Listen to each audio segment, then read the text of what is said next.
In today's video, I'm going to show you how to tighten the chain on a Ryobi 40V chainsaw. You will need to find the tool for your chainsaw. If you don't have this, don't worry, just get yourself a 1/2" socket and a screwdriver, but this is 1/2" socket on this side and then it has the screwdriver on the other side. I just like to use a socket and a screwdriver because these can sometimes be a little bit tight. Safety first, make sure you remove the battery before you start working on the chain. You're going to undo these two nuts over here. You don't need to undo these fully, just crack and loosen them. And this little screw right here, you're going to turn it clockwise.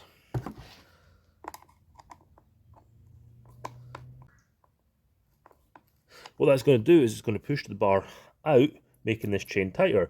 You don't want to do this too tight, you want to make sure that the chain still spins freely, but it doesn't sag on the bottom. Make sure you don't get the chain stuck off like that. Now you see that the chain is touching on the top and it's touching on the bottom, it's not sagging. If you're not too sure if your chain is tight enough or not, look and see if there's any sag on the bottom here, and we don't have any sag, but make sure the top you got a little bit of leeway, and then see if it spins, which it does, just like that. Now we can bring in our 1/2" socket and then just tighten this up. And that's how to tighten a chain on a Ryobi 40V chainsaw.